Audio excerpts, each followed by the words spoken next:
everyone. Welcome to the first of 4 training sessions. We're going to go through different exercises and I'll be able to demonstrate different techniques and modifications that you can use for your students throughout the rest of the semester.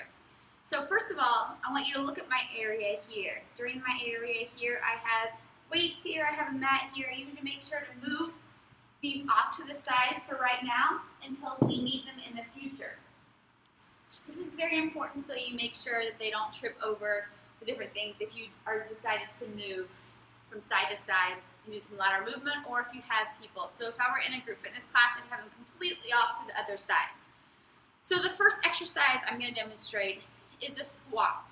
With this squat, I would roll my shoulders back, keep those down away from those ears, nice good posture. Feet are going to be hip width apart. You're going to go straight down, toes, knees pointed straight forward, chest is up and coming straight up. Now with this squat, if you look at my profile here, again, hip width apart, toes, knees pointed straight forward, abs is engaged. I'm not sticking out my butt. I'm keeping my core in nice and tight, but I'm sitting back in that chair, keeping my chest up. I'm not hunched over like this. I'm keeping my chest up, squat, come up, stand up nice and tall.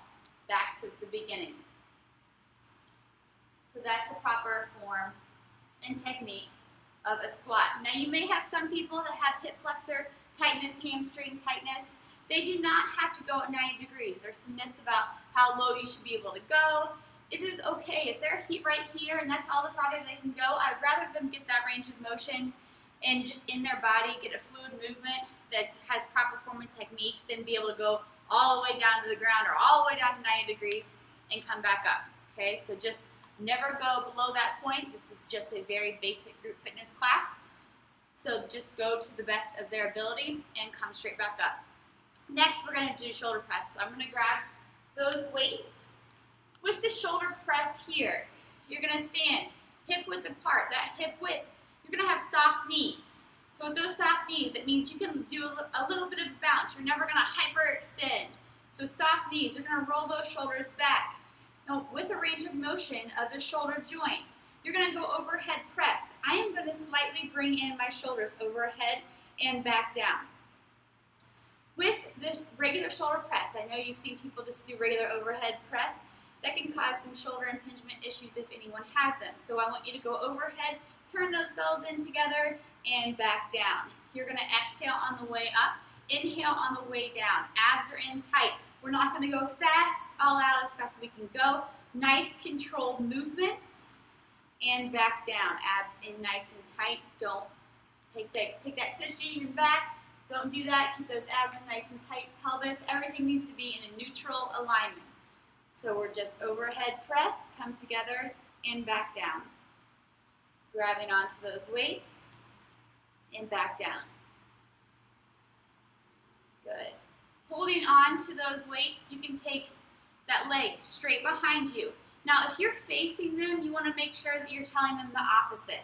So if you're looking at this video, it's probably you're gonna see me, but I am actually standing on my left leg, and this is my right leg I'm kicking back. So you need to make sure to tell them what leg to use, but you need to be aware of what leg you're actually doing because it's mirroring. We're going to do kickbacks now. With these kickbacks, you have options. Option 1 is always going to be the lowest option. Option 2 is going to be the more difficult option. Option 3 is going to be the even more difficult option. Say option instead of levels for several reasons. When I say level 1, level 2, level 3, you think 3 is more difficult, more challenging. Option just says, this is just an option. Whatever option you choose, yeah, probably option 1 is going to be the lowest option, but it just sounds better overall. So you're going to take that leg straight back. Option 1, if I turn here, you can see me a little better with the profile version, kick straight back and down. I'm not leaning forward. I'm kicking straight back for glutes and hamstrings. Option 1. So if somebody doesn't have good balance, you can take it straight back and back down. Option 2, here and kick back. Here and kick back. Leading with that heel, chest is up. You don't have to go all the way up here. You can just come back here to that full range of motion, kicking that back door open and coming back in. Now, I have the weights in my hand for one reason one reason only. I don't want my students to have to reach down, stand up, reach down, stand up. So I'm going to keep them in my hands for balance a little bit, not much, but also just so they don't have to keep on bending over and getting back up, that they're ready for the next movement, so it can be very fluid. So we've got squats, shoulder press, kickbacks. Now we're going into rows.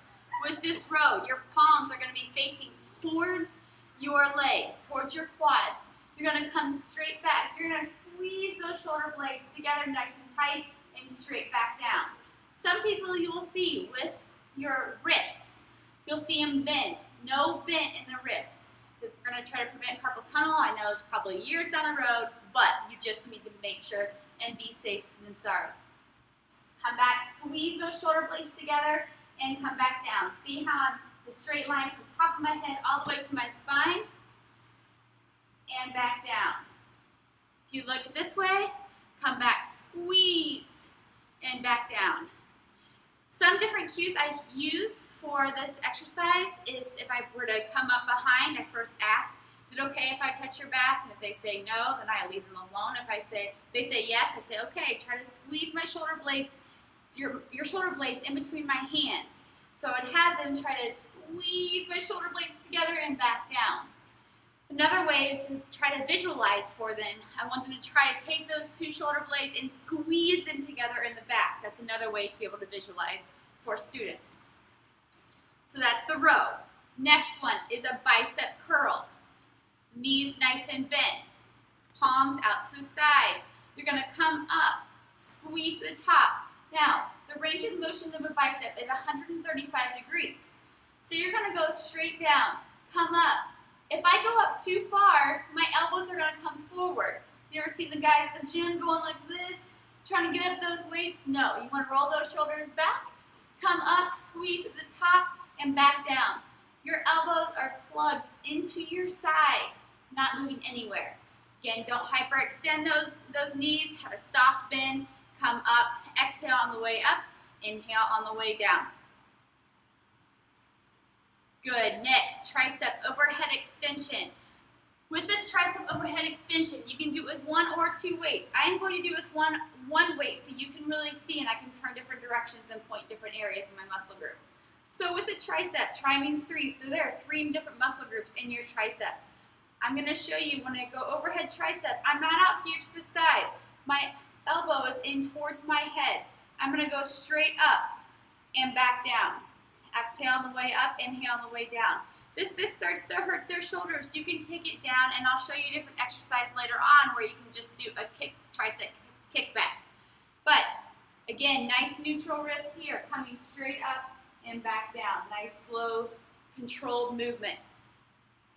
That's the tricep overhead, making sure that you know what side to have them start on. Make sure you do both sides if you're doing unilaterally. But those are the 2 most important things about the tricep. Now I'm going to grab my mat. With the mat, I am going to do a push-up. There are 3 different ways to do the push-up. There are some people, especially in the walking classes, that might not be comfortable getting even on their knees. So I'm going to show you the first option, which is option 1. You're going to be on all 4s. My back is nice and tight. My head's not up here. My head's not down here. It's going to be a nice neutral alignment. For your assessment, they are going to tell you that for women, arms should be just out to the side, women directly underneath the shoulders. So make sure that is a proper alignment. When you come down, you're going to you don't even have to touch the nose, just come down a little bit to a 90-degree angle and come straight back up.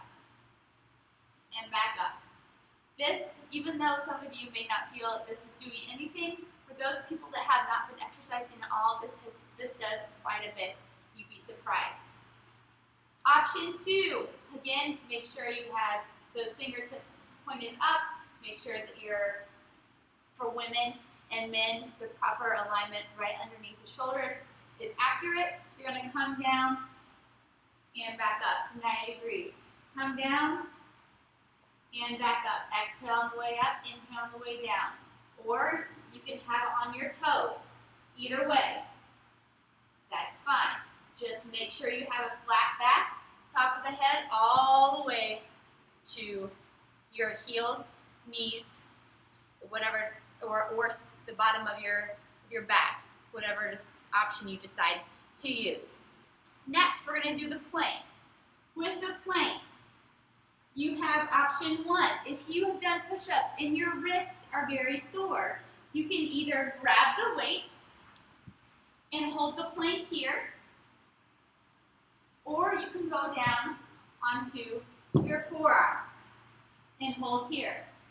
Just like the push-up, straight line, top of the head, all the way to those knees, abs in tight, you'll see this. So keep those pelvis in, or here on your toes. All of those are different options and modifications that you can use for different exercises. If you have any questions and comments, please make sure to let Bill or myself know ahead of time.